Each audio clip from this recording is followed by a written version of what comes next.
Très bien, nous sommes vendredi 9 mai 2025. Bienvenue à vous tous qui nous suivez de partout à travers la République. Et surtout, j'ai tendance à annoncer en lingala parce que je suis habitué à présenter l'émission Libre Débat. Mais aujourd'hui, c'est une édition spéciale. Vous savez, quand les décors est planté, justement de cette manière, ce qui signifie que nous recevons pour vous une autorité sur ce plateau, un Congolais, un politique de renom qui va justement, ensemble avec nous, analyser les questions liées à l'actualité politique de la République démocratique du Congo. Je suis avec Madame Tania, avec qui nous allons co-présenter cette émission, au cours de laquelle vous allez justement suivre les analyses, les interventions justement de notre invité au sujet de révélation de Nicolas Kazadi, ancien ministre de Finances, qui, au cours d'une interview, a démontré comment l'argent est distribué, l'argent de projets censés comme ça développer la République est distribué par certains dignitaires sans citer les noms de qui que ce soit, mais oui, au moins, il a fait des révélations comme quoi l'argent est distribué, mais on se pose des questions à ces jours. Qu'est-ce qui fait que la justice ne puisse pas interpeller Nicolas Kazadi? Parce que les Congolais doivent savoir quel est ce projet qui a permis comme ça à ces gens, à ces dignitaires de pouvoir se distribuer l'argent. Aussi, il a parlé de l'entourage du chef de l'État. Qui est-ce qui fait partie de l'entourage du chef de l'État? Parce que Nicolas Kazadi s'est plaint justement du comportement de ceux qui entourent le chef de l'État, c'est qui n'accompagnent pas justement monsieur le président Félix-Antoine Tshisekedi Tshilombo de pouvoir accomplir sa mission qui est justement de pouvoir redonner le sourire au peuple congolais qui a souffert pendant plusieurs années. On va également revenir sur le départ, le remplacement de monsieur Gilles Alinguete qui est l'inspecteur chef de service de l'IGF après 5 ans. Est-ce qu'il a également rendu un service loyal à la République? Pourquoi? Parce que Nicolas Kazadi est revenu sur la manière dont Nicolas Kazadi, je voulais dire, Gilles Alinguete a géré l'inspection générale de finances avec beaucoup de populisme parce qu'il est justement en train de penser à ses intérêts mesquins au détriment de la République. Mais est-ce que Gilles Alinguete a également fait un très très bon travail à la tête de l'IGF? On va réfléchir à ces sujets avec notre invité aussi. Vous savez, la crise institutionnelle s'installe entre l'Assemblée nationale et la Cour constitutionnelle au sujet du dossier Matata Ponyo en justice justement parce qu'il faudrait rappeler que l'Assemblée nationale, une frange de députés s'oppose justement à la condamnation de Matata Ponyo parce qu'ils estiment que la Cour constitutionnelle devrait respecter le droit, respecter les immunités parlementaires de Matata Ponyo acquis justement après les élections de décembre 2023.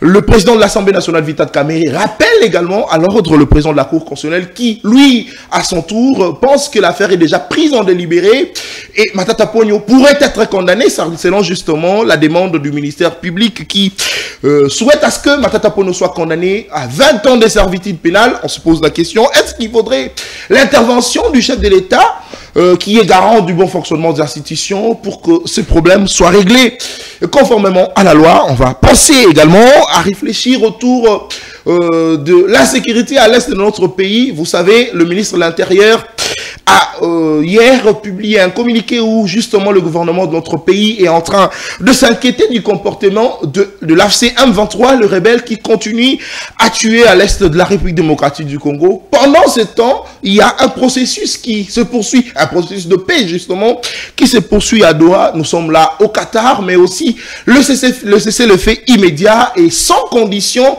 qui devrait normalement être respecté par les deux parties. Malheureusement, le rebelle ne le respecte pas. Pour quelle raison? Est-ce que nous pouvons continuer à faire confiance à ce qui se passe à Doha entre le gouvernement de la République et l'AFC M23? Mais de l'autre côté, aux États-Unis d'Amérique, c'est aussi cet accord de principe qui doit normalement être signé, cet accord de paix qui doit être signé entre la République démocratique du Congo et le Rwanda. Pour ce faire, mesdames et messieurs, nous recevons pour vous cette édition spéciale, justement reçoit pour vous Monsieur Chris Mukendi Kabemba. Il est président du parti politique Ekolo, un nouveau parti politique qui déjà fait parler en République démocratique du Congo. C'est avec lui que nous allons échanger pendant pratiquement 1 heure sur ce plateau de l'édition spéciale. Vous êtes en direct de Samuel 13 Télévision. Merci de continuer à rester fidèle, branché, scotché à cette chaîne de l'excellence et du professionnalisme. Monsieur Chris Mukendi, président du parti politique Ekolo. bonjour et bienvenue à vous. Bonjour très cher Nathan et bonjour à Madame Tania et merci pour l'invitation. Merci beaucoup, Monsieur le Président du parti politique écolo. Elle est avec moi, Madame Tania. Allez, ces duos vous a énormément manqué, mais enfin on se retrouve souvent à l'édition spéciale. Madame Tania, bonjour et bienvenue. Bonjour Monsieur Nathan, je salue les téléspectateurs qui nous suivent en ces nets moments. Je salue également l'invité, le président du parti écolo, Monsieur Chris Mukendi. Merci d'avoir honoré notre invitation ce jour. Merci. Alors je crois que nous passerons de très bons moments de change. Merci. Très bien. Allez, ces duos vous a reçu, Monsieur Chris Mukendi, lorsque vous étiez encore cadre au sein du parti politique AFDC, du professeur Modeste Bahatulukwebo. Aujourd'hui, président d'un parti politique. Quelles sont vos impressions? Je pense que je demeure la même personne que j'étais lorsque j'étais chez le professeur Modeste Bahati, que je salue. Vous savez, la vie, c'est un cycle qui est fait de naissance, de croissance et de décès. Et je pense que dans le parcours d'un homme, ces trois étapes arrivent souvent. Hein. Ce sont des étapes irréversibles dans la vie d'un homme. Pas seulement sur le plan biologique, mais aussi c'est sur le plan sociétal, sur le plan professionnel, ça peut aussi être sur le plan politique. Voilà, donc l'AFDC n'a pas été mon premier parti politique, mais ça a été le parti où j'ai fait le plus de pas vers la maturité politique. Et aujourd'hui, à cause d'une injustice politique que j'ai à subir, qui ne m'a pas du tout permis de rester aux côtés de l'AFDC ou au sein de l'AFDC, j'ai opté pour faire mon chemin parce que j'ai réalisé que les mêmes mots que nous avions identifiés au sein de l'AFDC se retrouvent dans tous les autres partis politiques. Mais Chris Mukendi, c'est aussi un acteur qui prône la rupture, qui prône l'avènement d'une nouvelle classe politique. Je me suis dit, si nous voulons effectivement faire en sorte qu'il y ait dans notre pays une nouvelle classe politique, il faut effectivement rompre avec ces aînés qui nous ont présenté toutes les recettes possibles, qui malheureusement, ces recettes n'ont pas permis au pays de faire des grands pas 65 ans après notre indépendance. Donc nous avons décidé finalement de rompre et d'inscrire un nouveau chemin qui permet non seulement aux jeunes, mais aussi à tous les Congolais qui voient les choses comme nous, qui pensent que le Congo ne mérite pas sa classe politique, de pouvoir s'accorder ensemble avec nous pour que nous puissions aller vers des lendemains meilleurs.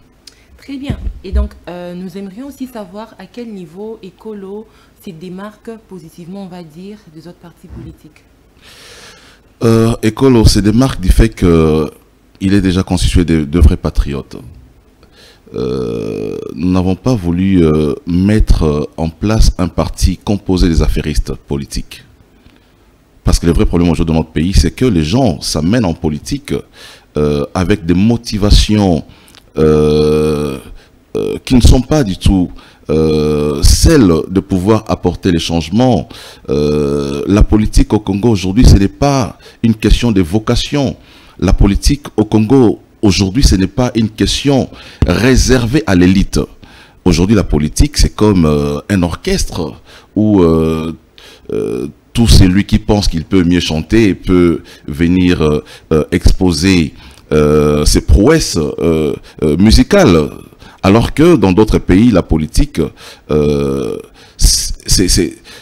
devrait ou doit, dans d'autres pays, je voudrais dire, la politique est réservée à l'élite.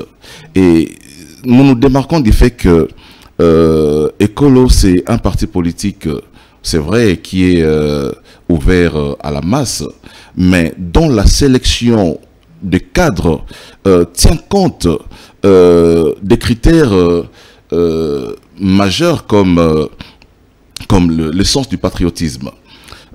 Aussi, dans notre fonctionnement du parti, nous pensons que un parti politique doit être le lieu où les militants viennent pour apprendre aussi la gestion du pays. Parce que très souvent, dans les partis politiques, les gens adhèrent, mais ils ne suivent pas une formation qui leur permette d'être des bons citoyens demain. En réalité, les partis politiques devraient être des lieux où le civisme est enseigné, la culture de la citoyenneté, mais malheureusement, ça n'arrive pas très souvent.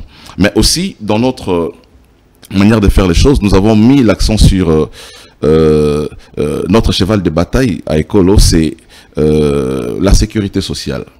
Parce que nous avons considéré que tous ceux qui volent l'argent de l'État aujourd'hui, ils le font pour s'assurer une sécurité sociale. Les Koulouna, les fonctionnaires qui est plongé dans la corruption, tous ceux qui sont dans les mondes professionnels, qui détournent les deniers publics, qui sont dans les mondes privés, qui aujourd'hui excellent dans l'immoralité, les font pour une seule chose, pour s'assurer une sécurité sociale. Nous avons dit la sécurité sociale sera donc notre cheval de bataille pour permettre à ce que tout Congolais, de quelque bord que ce soit, où qu'il soit, puisse en tout cas être bénéficiaire d'une sécurité sociale dans le pays, sécurité sociale en termes d'agriculture. Il faut sécuriser les Congolais sur les plans alimentaires, sécuriser les Congolais sur les plans professionnels, sur les plans sociaux, les plans de transport. Donc c'est là notre lutte en tant que parti politique, et nous espérons que le jour viendra où les Congolais pourront nous faire confiance pour que nous puissions matérialiser cette vision au sommet de l'État. Très bien. Allez, avant d'entrer dans le vif du sujet, président Chris Moukindi, hier, membre d'un parti politique, aujourd'hui président, comment vous vous sentez? Est-ce une lourde tâche? C'est une lourde responsabilité, mais je sens aussi le poids de l'engagement. Pas seulement engagement en termes d'exercice politique, mais aussi parce que il y a beaucoup de Congolais qui croient en vous.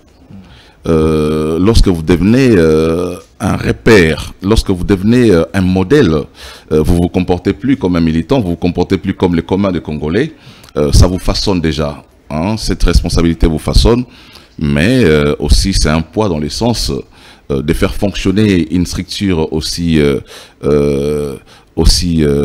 grande comme un parti politique qui est implanté non pas seulement ici à Kinshasa. Aujourd'hui, Ekolo est présent dans toutes les provinces, pratiquement 20 provinces de la RDC, et c'est une grande responsabilité parce qu'il faut pourvoir à leurs besoins existentiels, il faut pourvoir à la logistique de ces fédérations qui existent, qui fonctionnent pour les biens du parti. Et c'est cela la différence entre être cadre d'un parti politique et être président d'un parti politique. Généralement, au Congo, c'est vrai, dans les règlements extérieurs, dans les statuts, on dit que les partis politiques vivent de la cotisation de ses membres, mais dans les faits, c'est les présidents qui payent les gros prix, les prix énormes de l'existence d'un parti politique en termes financiers. Donc, c'est une lourde responsabilité, et je comprends pourquoi beaucoup de partis qui sont nés sont morts dans l'œuf. Ok, avant de clore ce chapitre, j'ai une dernière question. Récemment, Ekolo a adhéré la plateforme politique Union Sacrée. On aimerait bien savoir les motivations, et c'est parce que c'est une plateforme qui contribue à l'avancée, on va dire, à l'émergence de notre pays, la RDC, ou c'est parce que Ekolo veut faire différemment que les partis qui sont déjà membres de cette plateforme? Ekolo veut contribuer au développement du Congo. J'ai dit que nous avons laissé la politique à une classe politique des affairistes. Nous avons laissé notre destin entre les mains des personnes qui n'ont pas l'amour du Congo, et ce sont les mêmes personnes. Vous partagez le combat aujourd'hui? Non, mais le combat, c'est pas seulement au niveau de l'Union Sacrée, au niveau de ce que je dis, ça vaut pour la majorité, mais ça vaut aussi pour l'opposition. C'est la même classe politique. Lorsque je parle de la classe politique, je ne fais pas ici exception de ceux qui sont à l'opposition, parce que hier étaient au pouvoir pendant 18 ans. Ceux qui sont à l'opposition aujourd'hui ont eu à gérer les pays, mais ils l'ont fait de quelle manière? Et ceux qui sont au pouvoir aujourd'hui ont été aussi à l'opposition hier, ils sont au pouvoir aujourd'hui. Donc je me dis finalement, le problème c'est lesquels? Le problème c'est l'homme congolais, le problème c'est le méthode, le problème... En fait, on ne sait plus cerner si le problème se situe dans les camps de l'opposition ou dans les camps de la majorité. Moi, j'ai dit, le vrai problème aujourd'hui, c'est l'homme congolais lui-même, qu'il soit de l'opposition, qu'il soit de la majorité. Le problème, c'est pas celui-là. Le problème, je pense qu'il faut être capable de pouvoir apporter des solutions aux problèmes qui se posent aujourd'hui dans notre pays. Parce que ceux qui sont à l'opposition aujourd'hui n'ont pas eu à faire mieux que ceux qui sont au pouvoir aujourd'hui. Vous estimez qu'être membre de l'Union Sacrée, ça sera une voie qui va justement vous aider à accomplir vos objectifs-là? Ben, effectivement, parce que lorsque nous faisons la politique, c'est parce que nous avons une vision. Une vision que nous voulons voir être matérialisée. Et pour que cette vision se matérialise, il faut être dans la gestion de la chose publique. Mais aussi la politique, c'est quoi la politique? La politique, c'est la gestion de la cité. La politique, ce n'est pas être à la maison, critiquer ceux qui dirigent. La politique, c'est une action. La politique, c'est un engagement. La politique, c'est une détermination à pouvoir changer les choses dans les pays. Donc, moi, je pense que les lieux qui me conviennent pour pouvoir apporter mon expertise aujourd'hui, parce que je vous rappelle que j'ai à faire de l'opposition. Nous avons créé la dynamique de l'opposition à l'époque où j'étais avec Jean-Lucien Boussa, les Fayoulou, on a travaillé ensemble avec les Vital Kamerhe et le président Tshisekedi. Voilà, donc je connais l'opposition, mais aujourd'hui je réalise que le problème de notre pays, ce n'est ni l'opposition, ce n'est ni la majorité, c'est un problème d'hommes. Très bien. Peu importe les camps dans lesquels on se trouve, le problème demeure et il faut régler le problème. Très bien. Allez, le problème n'est ni l'opposition, encore moins le pouvoir, mais le problème, c'est au niveau de l'homme congolais. Allez, très bien. Ce sont le mot de M. Chris Mukendi Kabemba. Allez, une heure de change avec notre invité. C'était important qu'on puisse quand même revenir sur la mission justement de son parti politique en République démocratique du Congo. C'est pour l'intérêt de toute la nation. Allez, nous revenons dans le vif du sujet, M. Chris Mukendi. Nous avons tous suivi les allégations de M. Nicolas Kazadi, ancien ministre de Finances. Est-ce que nous pouvons aujourd'hui conclure, parce que c'est quand même l'argentier de la République, l'ancien argentier de la République, il a signé pour que l'argent puisse être décaissé. Est-ce que nous pouvons conclure aujourd'hui que Félix Tshisekedi a échoué dans la lutte contre les détournements des deniers publics? Cette question, elle est pertinente. Échouer, je ne pense pas. Mais je me dis que la responsabilité des gestions, c'est une responsabilité partagée selon les différents secteurs de la vie nationale. Lorsque Chris Mukendi détourne de l'argent là où il a été mandaté, ce n'est pas Tshisekedi qui a détourné. Lorsque Nathan Kianza détourne l'argent des journalistes à la chaîne, ce n'est pas les DG qui a détourné l'argent. Donc je crois que dans la gestion de l'État, chacun a une part de responsabilité et chacun devra rendre compte de ses actions. Tshisekedi ne devrait pas payer pour les forfaits que commettent ses ministres, mais c'est vrai que le président de la République, en tant que sélectionneur de cette équipe, doit à un certain moment imprimer la sanction pour montrer effectivement que son régime n'est pas un régime de voleurs, comme il a allé dire sur un plateau de radio de la place, que son régime n'était pas un régime de voleurs. Voilà. Mais dès lors qu'il y a des gens à qui vous avez confié des responsabilités, qui se démarquent dans les vols, dans les détournements, c'est en cela maintenant que revient votre responsabilité de pouvoir imposer une sanction, qui soit d'abord une sanction politique. Je crois que M. Nicolas Kazadi a subi d'abord une sanction politique parce qu'il était membre du gouvernement, Samalou Kondé, mais lorsque le gouvernement Judith Soumino a été mis en place, nous avons vu M. Kazadi être éjecté du gouvernement. Ça veut dire que c'était une sanction politique. Mais au-delà de la sanction politique, parce que au nom de la séparation des pouvoirs, le président de la République ne peut pas initier des actions en justice contre les individus. Quoi qu'il en ait, le magistrat suprême, au nom de la séparation des pouvoirs, il revient. Maintenant, à ceux qui sont à la justice de pouvoir, lorsque ces genres d'affirmations, des déclarations sont faites par un ministre qui était un argentier de la République, ce sont des déclarations gravissimes qui nécessitent une interpellation de la justice. Je suis étonné jusqu'aujourd'hui de voir M. Nicolas Kazadi se pavaner dans les rues de Kinshasa sans que la justice ne puisse initier une action contre lui. Donc, je dis, la responsabilité, elle est partagée. Ce qui est vrai, c'est que le président de la République, pour prévenir les détournements, a eu à mettre au profit l'IGF, qui était, pendant les régimes passés, pratiquement bâillonné, qui était ligoté par la volonté du régime passé. Mais la volonté de Tshisekedi, en réhabilitant l'IGF, c'était effectivement de pouvoir mettre fin à la corruption et au détournement des deniers publics. Donc, je crois que, de ce point de vue, chacun devra répondre de ses actes devant la justice. Très bien. Alors, M. Chris Mukendi, estimez, en analysant justement le propos de l'ancien ministre Nicolas Kazadi, retrouvez-vous de l'exactitude, on va dire, des faits rapportés? D'abord, je voudrais ici rappeler qu'il y a une différence entre un homme d'État et celui qui occupe une fonction d'État. Nicolas Kazadi, quand je l'ai suivi, j'ai suivi un monsieur qui a assumé simplement des fonctions d'État, mais je n'ai pas entendu, je n'ai pas vu un homme d'État. Vous n'avez pas retrouvé un homme d'État? Je n'ai pas retrouvé un homme d'État, parce que ces déclarations sont des déclarations justement d'une personne qui exprime sa frustration. Ou des dénonciations. Lorsque j'ai entendu des dénonciations, parce qu'on n'est plus au pouvoir, voilà maintenant les problèmes. C'est là où on parle de la frustration. Lorsque nous gérons, nous sommes complices de ce qui est fait, mais lorsque nous sommes éjectés, nous commençons, on appelle ça des révélations troublantes. Mais ce type de révélations, c'est pas nouveau, hein. Nous l'avons suivi avec Jean-Marc Abound, qui a eu à faire les mêmes déclarations. Mais à quel moment? Au moment où il a été éjecté de sa fonction. Moi, je ne considère pas les propos des personnes qui ont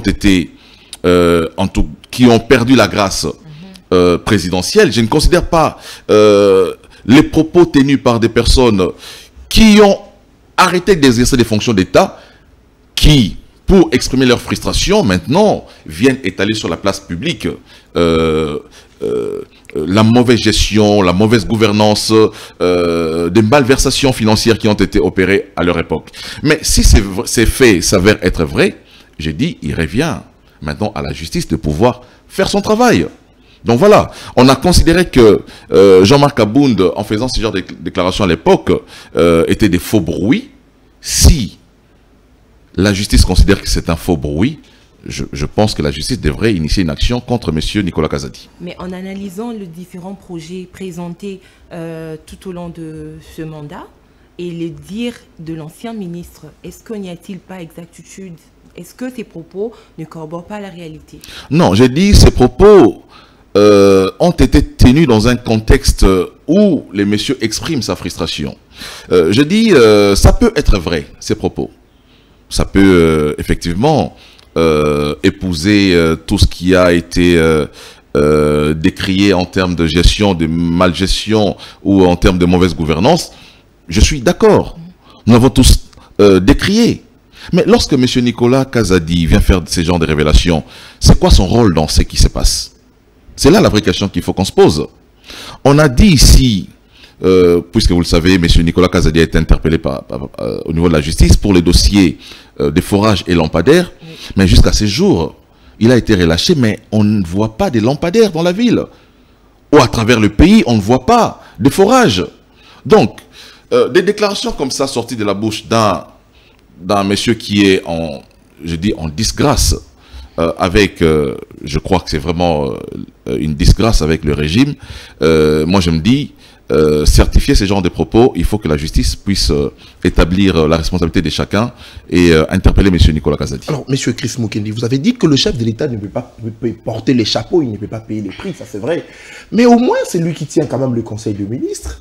Ils évaluent les différents projets, mais pourtant, Nicolas Kazadi, dans ses propos, il dit que l'argent de des différents projets sont distribués et puis après, on réfléchit après. Est-ce que vous pensez que le chef de l'État, en tout cas, joue justement le rôle de pouvoir veiller sur les différents projets pour la réussite de son mandat, justement. Vous savez, chaque projet porté dans un secteur. Par exemple, le projet sur l'agriculture, ce n'est pas un projet où tous les membres du gouvernement viennent pour s'investir. C'est un projet qui relève de la compétence du ministère de l'Agriculture. Il y a des projets en rapport avec des constructions de routes. Ces projets relèvent du ministère des Travaux publics. Donc ça veut dire que lorsque les gens se réunissent pour examiner la faisabilité de ces projets, et lorsque ces projets passent en Conseil des ministres et que l'argent est déboursé, ça veut dire que ce sont ces personnes qui sont censées, qui sont compétentes pour assurer ces fonctions, qui se retrouvent pour faire ce que M. Nicolas Kazadi a dit. Donc voilà pourquoi j'ai dit, on ne peut pas directement parler de la responsabilité du président dans ces dossiers. Mais j'ai dit aussi tout à l'heure que le président est porteur d'une sanction politique. Très bien. Qui fait que lorsqu'il a des informations sur de pratiques qui ont été orchestrées par un de ses membres du gouvernement, le président, par sanction politique, j'entends, lorsqu'il y a un remaniement qui arrive, il dit « Monsieur tel, vous ne serez plus membre de mon gouvernement ». Mais est-ce que les sanctions politiques doivent attendre seulement le remaniement? Ou pendant que le gouvernement est en train de travailler, s'il constate, il sanctionne? Mais jusque-là, il n'a sanctionné presque personne. Vous savez, nous avons... j'ai remarqué seulement chez nous dans notre pays, c'est que on ne parle pas de réaménagement technique, très souvent. On l'a vu en 2018 lorsque Kabila va faire partir seulement Chadari du gouvernement, mais on a compris par la suite qu'il a fait partir parce qu'il avait une autre vision pour M. Chadari qui devait devenir candidat président de la République. Mais généralement, au Congo, on ne fait pas partir un ministre. Au Congo, il faut attendre. Je parle de pratique. Ça devrait être une première fois avec Tshisekedi. Non, mais justement, je suis en train de parler des us et coutumes. Très bien. Hein, je parle de pratique. On a vu le ministre démissionner de même dans l'histoire du Congo, mais on n'a pas vu dans l'histoire de notre pays un seul ministre être débarqué sans qu'il y ait remaniement au départ. Juste. Voilà, donc, mais je crois que il revient, c'est un pouvoir aussi que la Constitution donne, pas seulement au président, mais aussi à la première ministre, parce que c'est la première ministre qui, en tout cas, qui forme son gouvernement. Et lorsque une telle initiative est prise, je crois que le chef de l'État n'aura pas à faire obstacle face à une telle démarche. Mais je dis seulement... Nous sommes dans un pays où la formation du gouvernement est la conséquence des listes que les plateformes politiques envoient au Premier ministre pour nomination de ces ministres. Et très souvent, pour procéder à un changement, il faut attendre un autre remaniement qui doit arriver. Mais la pratique voudrait que le président, s'il constate qu'un ministre excelle dans ces genres de pratiques comme de mauvaise gouvernance, de détournement, il ne faut pas attendre un remaniement collectif. Alors, il faut les faire partir du gouvernement. Monsieur Kess Mukendi, on en parle depuis longtemps que le chef de l'État a un problème d'entourage. Est-ce que vous pensez également que Tshisekedi est mal entouré, comme l'avait dit Nicolas Kazadi, parce que d'ailleurs dans ce propos il dit que lui-même a été victime de ce mauvais entourage du chef de l'État. Est-ce que Félix Tshisekedi est mal entouré? Parce que la crainte c'est que l'on puisse apprendre lors de la fin de son mandat, qu'il nous dise non, je n'étais pas bien entouré, comme on aurait dit pour Kabila, qui aurait une fois dit qu'il manquait 15 personnes. Je ne connais pas le chef de l'État personnellement. C'est notre président de la République. Je ne l'ai jamais fréquenté, je ne connais pas son entourage. Mais cet entourage est constitué de qui? De Nicolas Kazadi. Voilà l'entourage. Parce que lui-même, c'est un membre de l'entourage du chef de l'État. Lorsqu'il dit que le président est mal entouré, est-ce que nous sommes fiers aujourd'hui d'avoir eu un ministre des Finances comme Nicolas Kazadi qui a détourné, même s'il est libre aujourd'hui? La justice l'a disculpé. Ben, ça, c'est vous qui le dites. Non, ça ne vient pas de moi. Ça c'est la justice, effectivement. Ça, c'est la justice qui l'a fait. Mais dans la mémoire collective, dans la mémoire du Congolais, qu'est-ce qu'ils retiennent du passage de M. Nicolas Kazadi à la tête? Il a fait des exploits. Aujourd'hui, le budget de la République démocratique du Congo à 18 milliards, c'est pratiquement lui. Ça, ce sont les efforts de l'IGF. À cause. C'est pas du ministre de Ce sont les efforts de l'IGF qui a travaillé en termes de patrouille, qui a renforcé la capacité de nos régies financières à pouvoir mobiliser les recettes. Ça, il faut les dire. Il faut les dire. Donc, je considère que si M. Nicolas Kazadi considère que le chef de l'État est mal entouré, j'ai dit, je ne sais pas, mais j'ai dit oui, parce que lui, Nicolas Kazadi, fait partie de l'entourage du chef de l'État. Lorsqu'on cherche les 1000 forages, on n'en trouve pas. J'ai dit que le président de la République est mal entouré. Voilà. Le président de la République est mal entouré quand on cherche les 1000 forages. De l'autre côté, Nicolas Kazadi, qui était accusé justement d'avoir une mainmise dans ce projet, s'est vu disculpé par la justice. Quelle lecture faites-vous de cette situation, M. Chris Mukendi? La lecture que je fais de cette justice, c'est que le chef a eu à le dire lui-même. Il a dit qu'on a une justice malade. Voilà. Comment vous pouvez comprendre que vous êtes dans un pays où les gens détournent l'argent tous les jours, mais personne n'est en prison? La justice est malade. Voilà, c'est tout ce que moi je peux dire. Moi, je ne peux pas comprendre que... Mais qui pour guérir cette justice, finalement? Il manque une personne qui va guérir cette justice malade?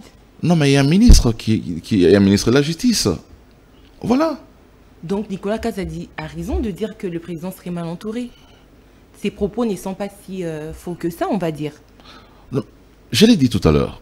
J'ai dit, lorsqu'on identifie des personnes comme Nicolas Kazadi autour du chef de l'État, lorsqu'on considère ce que Nicolas Kazadi a posé comme acte à la tête du ministère de... Parce qu'aujourd'hui, on dit c'est fini au ministère des Finances avec des dossiers de 30%, 10%, 50%.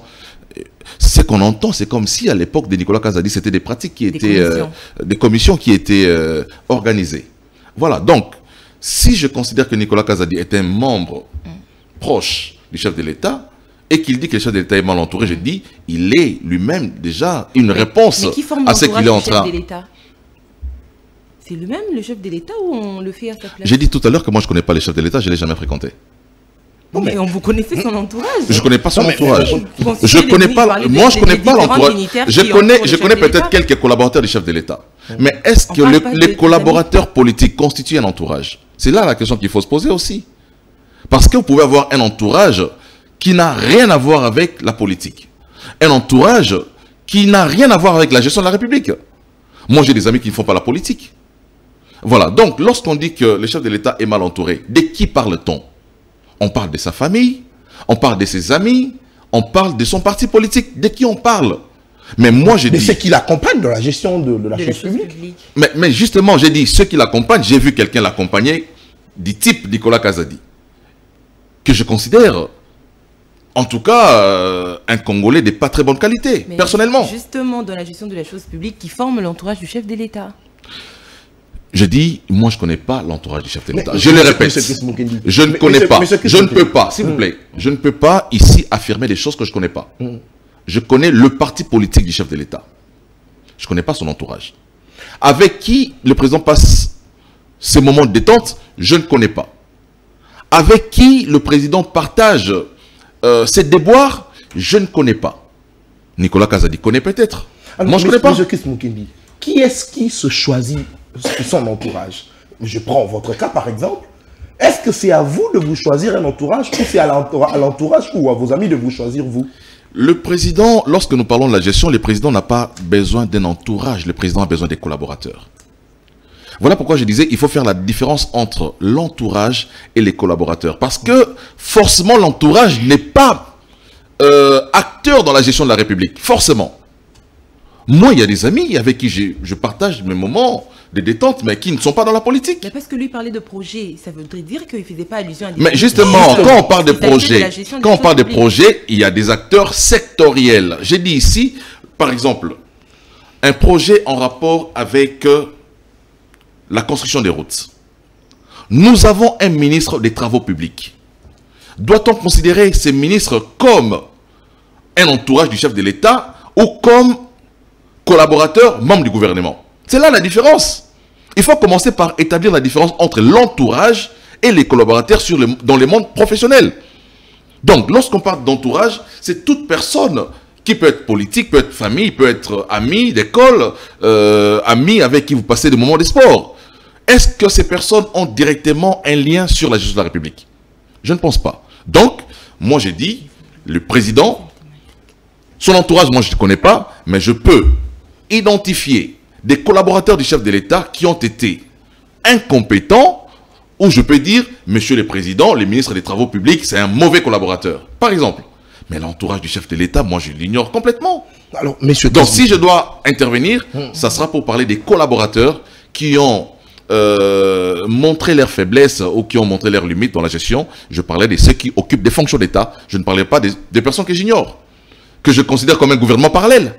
Très bien. Alors, monsieur Chris Moukeni, vous avez émis une inquiétude selon laquelle Nicolas Kazadi n'est pas interpellé jusqu'à ce jour, bien qu'il a fait des révélations troublantes, comme vous les aviez qualifiées. Mais est-ce que vous êtes fier aujourd'hui d'entendre la haute autorité morale de l'Union sacrée, que vous êtes justement membre, de dire ouvertement que la justice est malade? Le président de la République, aujourd'hui ça reste une référence. Le président de la République a dit la justice est malade. Êtes-vous fier d'entendre cela sortir de la bouche du magistrat suprême? Vous savez, ce que j'aime avec le président de la République, c'est qu'il ne prend pas les choses par le dos de la cuillère. J'ai jamais vu un chef d'État aussi sincère que le président Tshisekedi, qui lorsque les choses ne vont pas bien, il dit ici ça ne va pas. Mais lorsque le chef vient pour dire que la justice est malade, mais il ne parle pas de la justice qui commence avec l'avènement de Tshisekedi au pouvoir, il parle d'une justice, de la justice dont il hérite. Voilà, nous avons un problème. Notre justice est malade, mais sa maladie ne date pas d'hier. Sa maladie ne date pas de l'avènement de Tshisekedi au pouvoir. Donc ça veut dire que vous héritez d'une justice qui est malade, mais il faut maintenant lui administrer une cure qui lui permet de pouvoir se rétablir. Donc effectivement la justice est malade. Moi-même, j'ai été victime de cette justice malade. J'ai été au tribunal,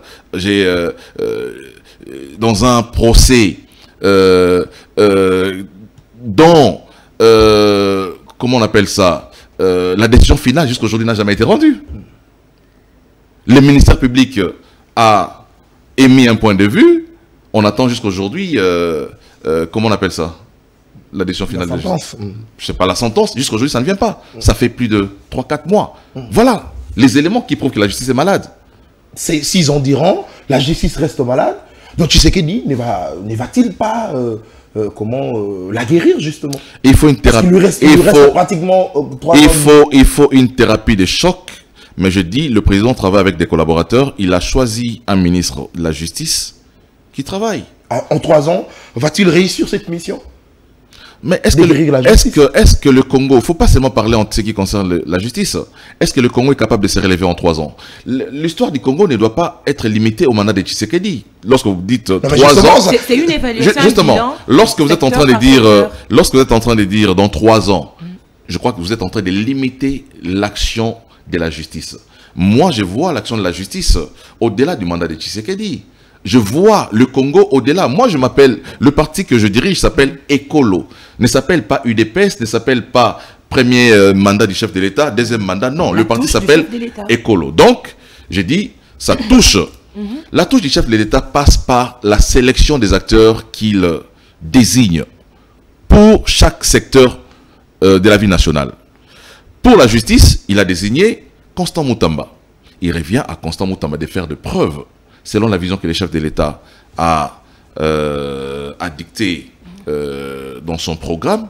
Il revient au ministre de la Justice de pouvoir travailler. Le président ne viendra pas travailler aux travaux publics, il ne viendra pas à l'environnement, il ne viendra pas au plan, il ne va pas aller au portefeuille. Le président, il reste au-dessus de la mêlée. Mais ce sont ces ministres à lui qui doivent travailler pour exécuter la vision que lui, il incarne. Mais s'il faut demander aux Congolais ceux qui retiendront le passage du président Félix-Antoine Tshisekedi dans le secteur de la justice, on leur dira quoi? Ou le président leur dira quoi? Il ne dira pas que ce n'est pas moi qui ai géré, que c'était mon ministre. C'est une question qui m'est adressée ou bien qui est adressée au président de la République? Qui vous est adressée? Nous sommes en train d'analyser de réfléchir. Merci. Très bien, merci. Voilà. Très bien, merci. Allez, vous êtes en direct de CML 13, édition spéciale. Nous rappelons que nous recevons pour vous Monsieur Chris Moukeni, il est président du parti politique Écolo. Avec lui, nous avons aborder justement le premier chapitre où il fallait décrypter, il fallait analyser justement les révélations troublantes de Nicolas Kazadi au sujet de différents projets qui, juste à présent, souffrent justement de son exécution. Pourquoi? Parce que l'argent est distribué par l'entourage du président de la République qui est mauvais selon Nicolas Kazadi. Deuxième chapitre, on parle de cette crise institutionnelle qui s'installe entre la Cour constitutionnelle et l'Assemblée nationale au sujet du dossier Matata Ponyo, dossier Bokanga Alonso. Allez, monsieur Chris Mukendi, vous avez 5 minutes justement pour planter le décor. Donnez-nous votre analyse de fait au sujet de cette crise institutionnelle. Est-ce qu'il faudrait que le chef de l'État puisse intervenir comme garant du bon fonctionnement des institutions pour régler ces problèmes? Je voudrais ici rappeler que M. Matata Ponyo se présente devant la justice devant 2022. C'est depuis 2022 que les immunités du sénateur Matata Ponyo, qui est devenu député aujourd'hui, ont été levées pour lui permettre de faire face à la justice. Ça veut dire qu'aujourd'hui que Matata Ponyo devient député, cela n'arrête pas le processus qui a déjà été enclenché au niveau de la justice contre Matata Ponyo. Je voudrais ici rappeler les contenus de l'article 107 de la Constitution, parce que on parle de poursuite. L'article 107 de la Constitution, à l'alinéa 1, dit ceci. Aucun parlementaire ne peut être poursuivi, recherché, arrêté, détenu ou jugé en raison des opinions. Très bien. Là, on parle des opinions. En raison des opinions ou votes émis par lui dans l'exercice de ses fonctions. Exercice de ses fonctions comme parlementaire. C'est ça la loi. Voilà. Matata Ponyo est poursuivi pour quel fait? Est-ce qu'il est poursuivi comme pour des faits qu'il aurait commis comme parlementaire ou il est poursuivi pour des faits qu'il aille à commettre comme Premier ministre? C'est là la question qu'il faut qu'on se pose. Parce que cet article ici, on dit il ne peut être poursuivi que...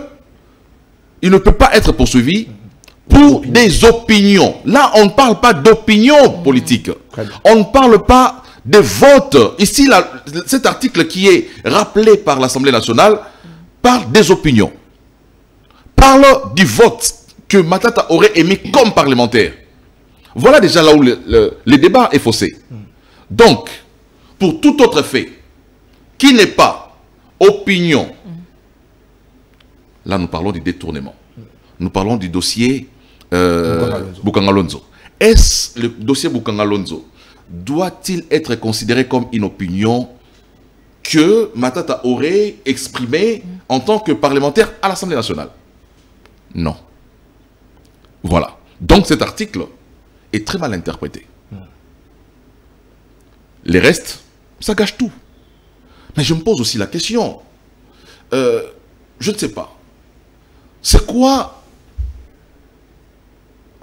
ces pays où les acteurs politiques ne peuvent jamais répondre de leurs actes devant la population lorsqu'ils ont été, faillibles? Moi, je considère que tout Congolais a droit à la justice, pas seulement justice en termes de droits qui soient dits en sa faveur, mais aussi de se soumettre à la rigueur de la loi. Moi, je ne peux pas comprendre qu'il y ait un groupe de gens qui cherchent à se soustraire de la justice en cachant, en tout cas en escamotant des actes qu'ils auraient commis par des articles de la Constitution ou des articles de loi qui donnent des garanties ou des privilèges aux chefs de corps. Donc moi je dis, ce débat devient un débat très malsain. Je crois que pour une république qui veut, puisque nous sommes en train de dire que la justice est malade, mais ce sont les politiciens qui rendent aussi cette justice malade. Voilà l'autre problème. Nous disons la justice est malade, mais les politiques sont ceux qui rendent aussi la justice malade. Lorsque la justice veut agir, il y a des pesanteurs politiques qui viennent s'interposer. C'est qui rend la justice malade. Donc, moi je pense que il faut laisser la justice. L'Assemblée nationale, je ne sais pas pourquoi nos élus se battent pour protéger. Je crois qu'au nom de la solidarité, ça peut arriver qu'on protège un des leurs, mais on ne peut pas faire obstruction à la justice jusqu'à soustraire... L'Assemblée nationale veut le respect des immunités de Matata Ponyo. Il demande à la Cour constitutionnelle de pouvoir saisir le bureau officiellement pour qu'il y ait levé autorisation de poursuite de Matata Ponyo avant, justement... J'ai rappelé ici que c'est une continuité. Il n'existe pas des immunités des députés et des immunités des sénateurs. Il existe simplement des immunités parlementaires. Donc ça veut dire que les immunités qu'on a déjà levées contre M. Matata, ce sont des immunités parlementaires. Ça a été levé au Sénat. Matata est, c'est vrai, député, mais ses immunités en tant que parlementaire ont été levées au Sénat. Donc le mandat ne compte pas? Non, mais la question que moi je dois me poser, est-ce qu'une action en justice doit-elle être arrêtée parce qu'il y a un nouveau mandat? Est-ce qu'un nouveau mandat arrête une action en justice? C'est la question que je dois me poser. Et Vital Kamerhe est un législateur. L'Assemblée nationale, c'est à eux de nous dire, de répondre à cette question. Est-ce qu'une nouvelle mandature arrête une action qui a été déclenchée en justice contre celui qui s'est fait aujourd'hui élire comme député national? Voilà. Donc, je crois que c'est une bataille entre législateurs et ceux qui doivent gérer ou attester la constitutionnalité des faits qui sont posés. C'est que l'Assemblée nationale pose aujourd'hui comme action. Il reviendra à la Cour constitutionnelle de nous dire est-ce que cette attitude de l'Assemblée nationale est-elle constitutionnelle ou pas? Alors, M. Chris Moukeni, vous avez dit que le politique influence même les décisions de la justice, parce que vous dites que la justice est malade, oui, le politique influence, oui, mais, M. Chris Moukeni, est-ce qu'il faudrait l'intervention du chef de l'État à cette crise institutionnelle qui s'installe? Parce que vous allez constater qu'entre le président de l'Assemblée nationale et le président de la Cour constitutionnelle, c'est deux pics, c'est des attaques. Le président de la Cour constitutionnelle dit, il répond pour dire que l'affaire est déjà prise en délibéré. Je l'ai rappelé de l'entame de cette émission, je l'ai dit de l'entame de cette émission que je voulais dire le ministère public justement a requis 20 ans de service pénal pour Matata Ponyo. Mais est-ce qu'aujourd'hui il faudrait que le chef de l'État puisse intervenir, étant garant du bon fonctionnement des institutions, pour trouver une solution à ces problèmes? Le chef de l'État, c'est vrai, il est le garant du bon fonctionnement des institutions. À quel moment on dit bon fonctionnement des institutions? Est-ce que les institutions ont du mal à fonctionner? Est-ce que ces échanges entre l'Assemblée nationale et la Cour constitutionnelle constituent pour nous une crise? Je ne pense pas. Je crois que ce sont des échanges constructif qui permet à notre démocratie aussi de se consolider. Et le chef de l'État ne devrait pas à tout moment s'ingérer, même si la Constitution dit qu'il est l'arbitre, mais il ne devrait pas s'ingérer dans tous les dossiers de la République, parce que dans ces dossiers, il y a des Congolais qui réclament aussi justice. Voilà. Est-ce qu'on doit laisser un monsieur qui a eu à gérer plus de 287 millions de dollars du contribuable congolais? Cet argent a été dilapidé pour un projet qui devait nourrir les Congolais, non seulement les Congolais, mais aussi nourrir l'Afrique et même le monde entier, parce que c'est un projet qui devait en principe nourrir plus d'un milliard, des humains. Donc je dis, nous devons apprendre la culture de redevabilité lorsque nous gérons la République. On ne peut pas gérer de manière en tout cas, à ne pas rendre compte. Chris Moukeni a été nommé à un poste et jusqu'à son départ, il ne rend pas compte de la manière dont il a géré, alors que dans les secteurs, rien n'a été produit comme résultat. Je crois que ça, c'est une antivaleur que nous devons en tout cas bannir de notre manière de faire. Et je crois que tout Congolais a un juge naturel. Si, en fait, le problème c'est quoi? C'est que si la Cour constitutionnelle adhère à la demande de l'Assemblée nationale, ça veut dire que la Cour va demander une action que l'Assemblée nationale ne saura pas faire. Laquelle? Lever les immunités. La Cour considère que les immunités de M. Matata ont été déjà levées et qu'on ne peut pas lever 2 fois les immunités d'un même parlementaire. C'est ce que la Cour considère. Voilà. Mais au nom de cette solidarité que je vois aujourd'hui, je crois que les députés aujourd'hui sont dans une démarche de se protéger les uns les autres. Si cette démarche, si la Cour adhère à la démarche de l'Assemblée nationale, c'est clair que c'est fini pour ce dossier qui n'aboutira plus du tout. Très bien, M. Chris Mukendi, vous avez parlé là de la solidarité, le dossier qui n'aboutira pas du tout. Mais comment expliquez-vous, comment analysez-vous le fait que Matata, dès le début de ce procès, il y a eu un ministre délégué en charge de finances qui était aussi accusé et qu'aujourd'hui, quand le dossier est réouvert, Matata et consorts sont bien sûr présents face à leur juge pour répondre de leur greffe, alors que le ministre délégué en charge de finances, lui, il n'est plus inquiété. Comment cela s'explique? Je crois qu'il a eu à présenter ses preuves, il n'a pas été directement impliqué dans ce qui s'est passé et qu'il n'a qu'été ministre délégué et que la gestion de ces dossiers, tous ceux qui ont défilé là ont dit que c'était un dossier que Matata gérait seul. Ils ont été délégués, mais ils n'ont pas agi. Voilà, c'est sur base des éléments... Matata, il s'est plaint de ça aussi, c'est pourquoi lui, il a crié à l'acharnement.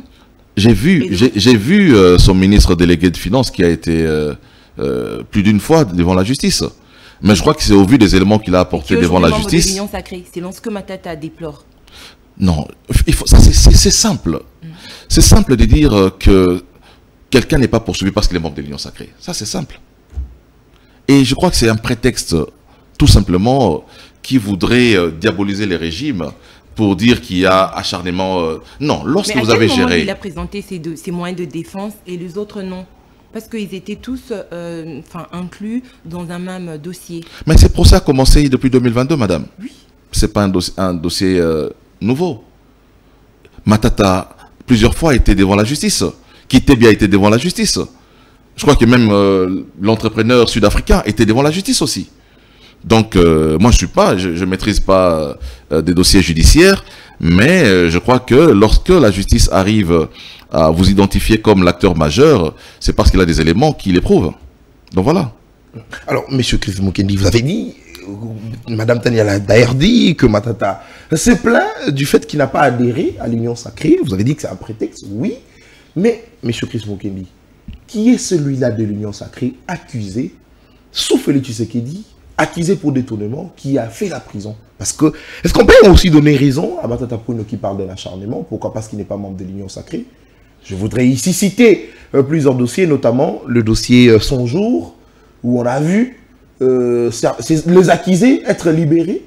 Et plusieurs dossiers comme ça. Mais pour celui de Matata, on constate en tout cas, la justice fait pression. Est-ce que ce n'est pas un acharnement? Je suis contre la justice à 2 vitesses. Que certaines personnes doivent être jugées et d'autres relaxées. Ça, c'est pas du tout la démarche que moi je partage. Moi, je crois que la justice doit être une justice pour tous. Et que tout Congolais doit, en tout cas, jouir de la justice de son pays. Puisque vous parlez du cas de ceux qui sont de l'Union sacrée, est-ce que vous savez que le ministre de l'Agriculture est en prison pour le dossier forage et lampadaire?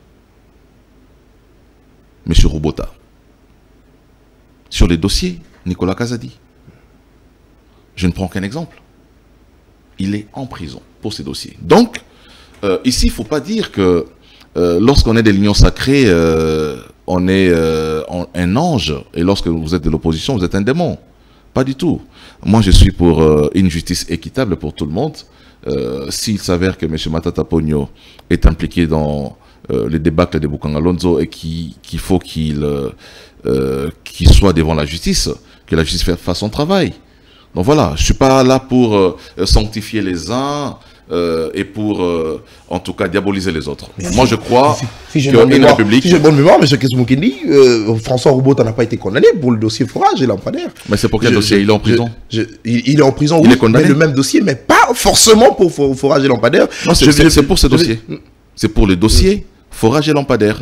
Parce que c'est un projet qui est passé, je crois, par le ministère de, comment on appelle encore, développement rural. Voilà, c'était son projet. Très bien. Alors, rapidement, nous allons finir cette émission. 50 minutes d'échange avec notre invité. Oui, Tokota moi linga la paix pour nga à la l'aise parce que na mesani makasi la libre débat moi namboka Chris Mukendi. En tout cas, Tokota pe linga la moi muke surtout na thématique na biso ya sukoto kolobela. Matali bongo insécurité na est ya mboka Congo na ebi que madame Tania ko souffrir mais il faudrait à comprendre biso to loba moi linga la pour ba congolais. Ba pe ko saisir biso. Moi namboka Chris Mukendi. Processus y a payé ko salama na doa pour être kimie kota définitivement. Mais le gouvernement congolais a se plaindre les sous par le fait que Monguna a koyokate. Bayokana ki ke kimie kota. Motote a beta mondu masasi motote a avancé. Motote a récupéré ba territoire motote a boma. Mais M23 ko continuer ko sala e terreur ko na est. Gouvernement ko se plaindre. Est-ce que tu as dit sous confiance? Congolais a dit que tu as sous confiance na maye koleka na Doha mais aussi na États-Unis d'Amérique. Omoni ndeko ba Congolais ba ça la confiance parce que banda ba processus ya paix banda ki tomoni processus o ezali prometteur. Ezali processus o ezaro salama na Doha paix na États-Unis parce que déjà ba déclaration ba engagement sur les principes, accord à principe signamaki kuna, tomoni que volonté ezali de part et d'autre, yakoluka kocha qui vient à partir de sa république. Mais il faut rappeler que bamikanda yango signamé na Doha, to na États-Unis, et signamé entre gouvernement congolais na gouvernement rwandais, et signamé na ba M23T. Voilà. Dans leur stratégie. Moi, je crois que communiqué conjoint, ils ont là qui M23. Ils ont là qui gouvernement congolais là-bas M23. Communiqué conjoint, ils ont là qui tangama qui na. Nazoba oya. Communiqué oya tangami. Na RDC justement. En fait, c'est une stratégie. C'est une stratégie. Na États-Unis ils ont entre RDC na Rwanda. C'est quoi la stratégie?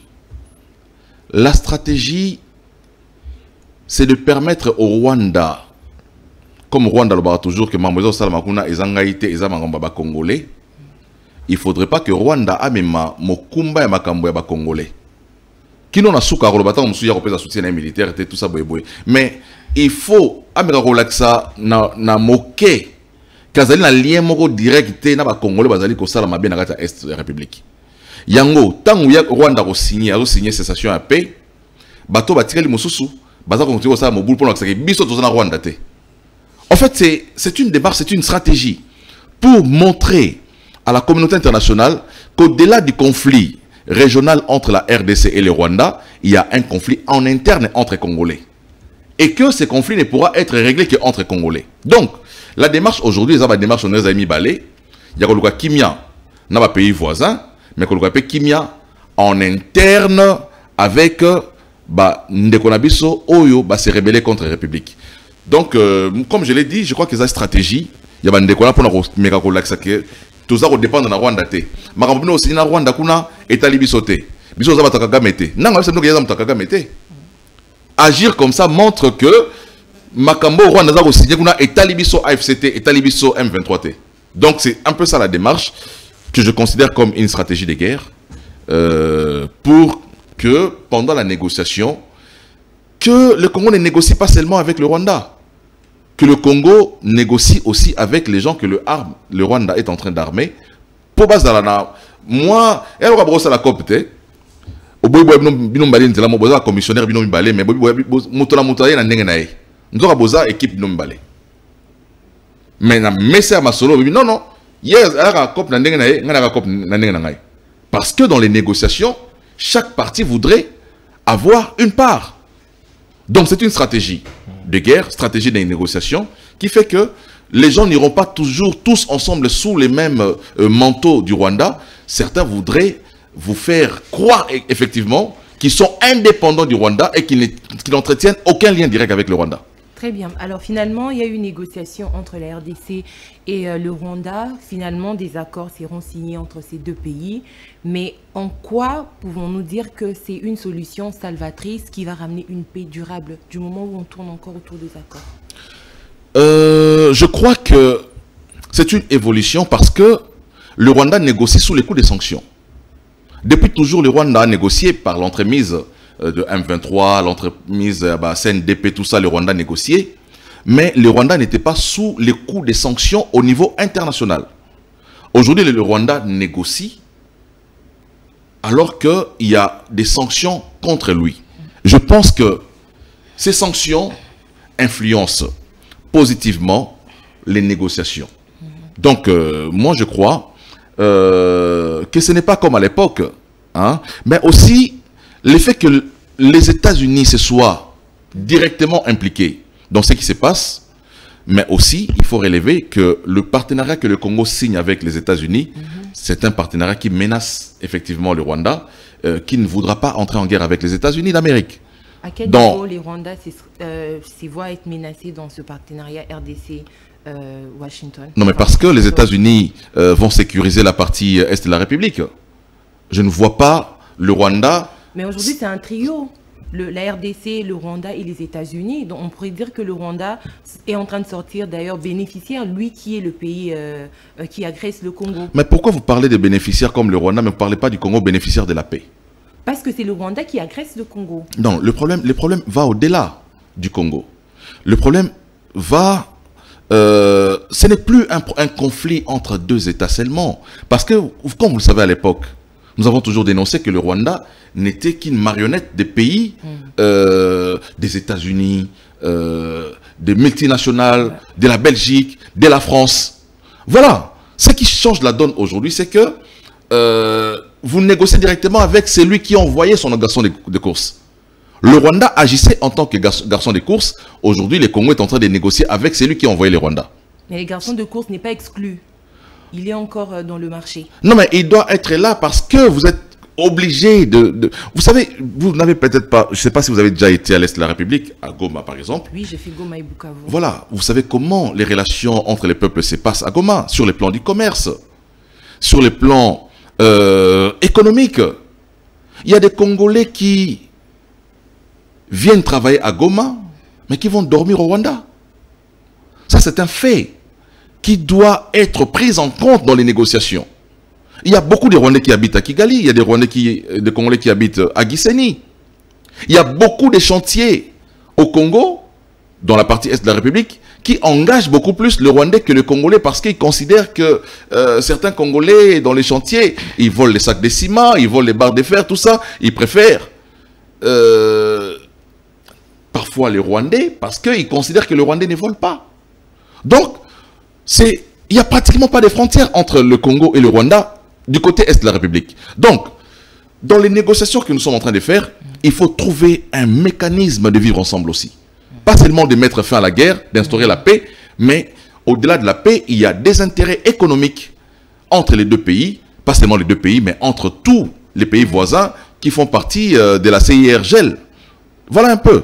Et ce sont ces dons-là qui doivent être prises en compte dans les négociations. Alors, s'il faut parler des intérêts économiques dans les négociations, en quoi ça diffère du partenariat qu'il y a eu entre la RDC et le Rwanda une fois le président Félix-Antoine Tshisekedi au pouvoir?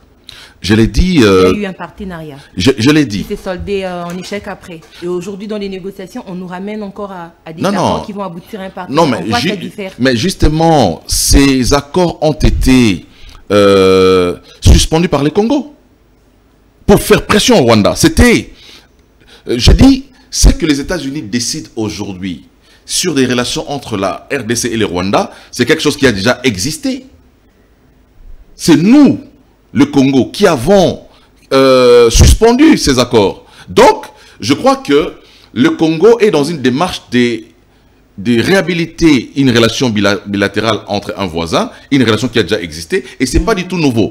À cause de cette pression qui existe aujourd'hui, on dit, ok, puisqu'ils ont compris aujourd'hui, on peut rétablir la relation. C'est comme un divorce qui a été consommé, mais bon, après un temps, le couple peut encore se remettre ensemble.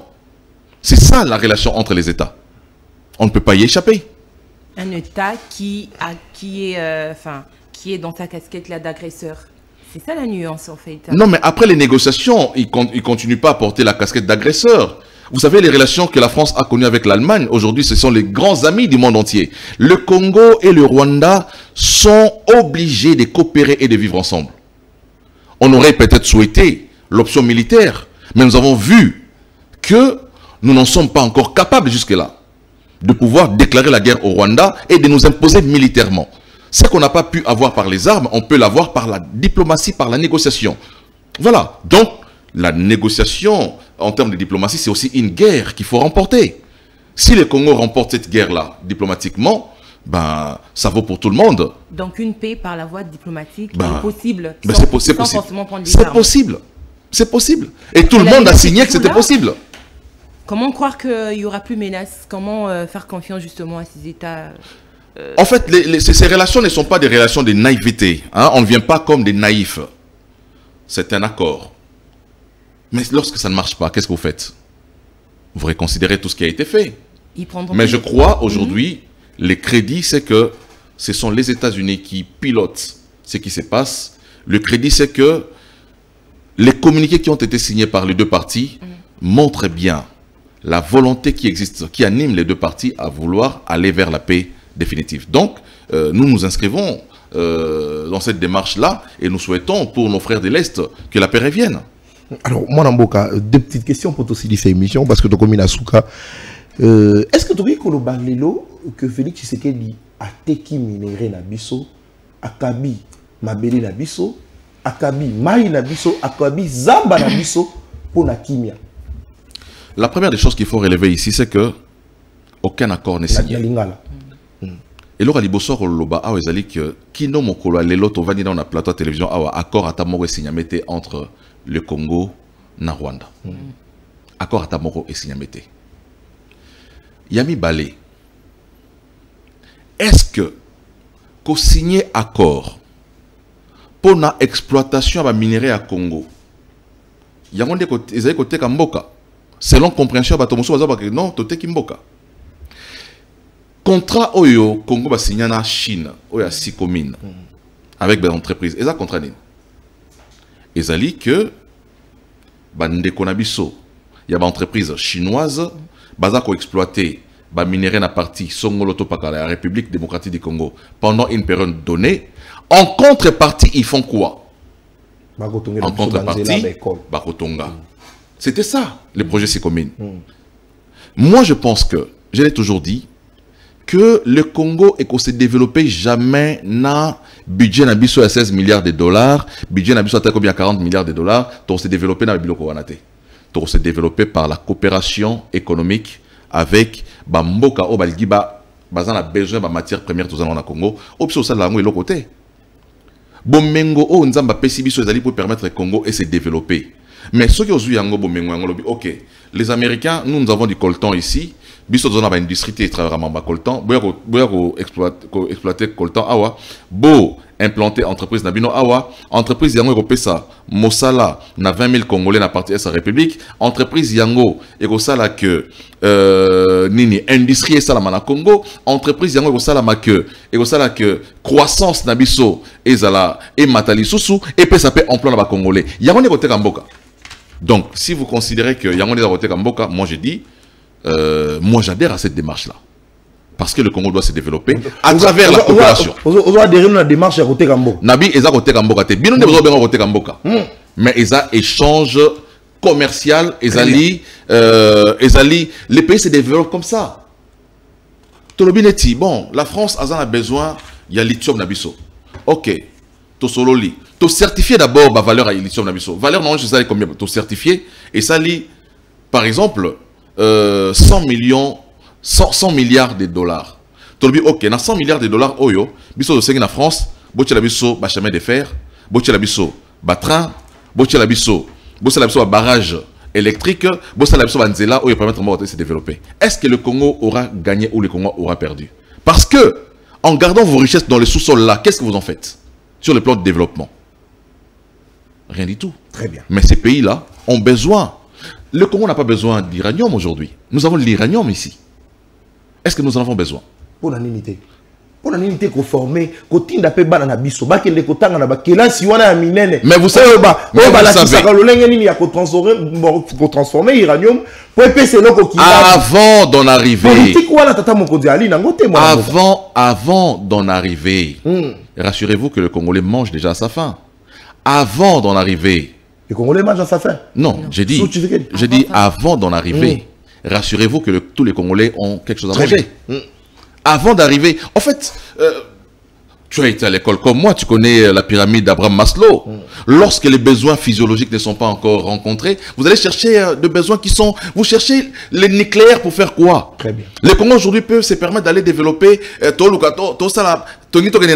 lune, oh. Na terre toza watata banzela ndenge zali. Kolia pe union sacrée ko pesa te courant réalité. Yango na lobby ko emprunter kaka voir. Yango na lobby et ko faire développer mboka. Yango na lobby ko partenariat o pour pouvoir na biloko nyonso wana.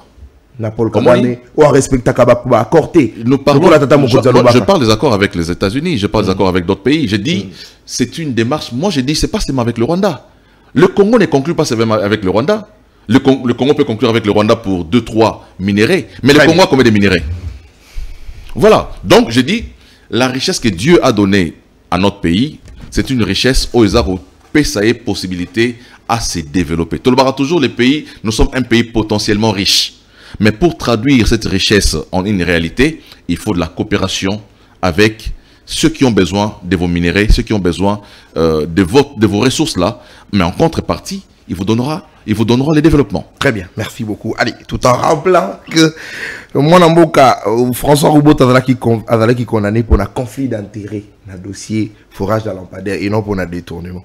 Et qui m'a qui est mon amboka. Mais conflit d'intérêt sur quel dossier? J'ai dit mais pour un détournement à Missolo. Non, j'ai dit dossier. Moi j'ai dit dossier forage. Je suis pas entré dans le bloc forage des conflits. Mais précisément il y a eu conflit d'intérêt non pour la Moïbi à Mosolo. Très bien. Merci beaucoup. Allez, cette émission est terminée. Merci d'avoir été nombreux à nous suivre de partout à travers la République. Je rappelle que M. Chris Mukendi Kabemba, président du parti politique Écolo, était avec nous sur ce plateau. Avec lui, tout ce long sujet d'actualité, justement, et quoi intéresser Mboka Congo, mon Mboka Chris Mukendi. Vous allez là 1 minute pour la conclusion. Conclusion, c'est que Bakongoma Nignoso Tozala Serin. Et puis Tolingamboka na biso. Ce qui biso tozoi kombo ya parti écolo, ils allaient pour nous ça que au-delà de tout ce qui nous divise, nous avons un pays en commun. Voilà pourquoi on a décidé de s'appeler écolo. Notre priorité, c'est le Congo. Notre priorité, ce n'est pas des familles politiques. Opposition, majorité. Et aujourd'hui, les défis qui se livrent au Congo, c'est un défi de faire du Congolais ou des Congolais un seul peuple. Jusque-là, le Congo, nous sommes une population. Nous ne sommes pas encore devenus un peuple. Il faut aller vers cet idéal-là de devenir un peuple. Un peuple face aux intérêts.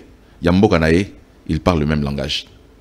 Cohésion nationale, unité nationale, face à l'agression et face aux menaces expansionnistes d'un pays voisin. Donc aujourd'hui, je crois que les Congolais devraient se mettre ensemble, non pas autour de Tshisekedi comme individu, mais autour de Tshisekedi comme institution, pour que nous puissions aller chercher la paix, mais aussi construire notre unité nationale. Très bien, merci beaucoup. Vous êtes président du parti politique écolo, monsieur Chris Mukendi Kabemba. Merci à vous de nous avoir accordé cette émission. C'est moi qui vous remercie. Et à madame Tania, merci pour la coprésentation. Merci monsieur Nathan.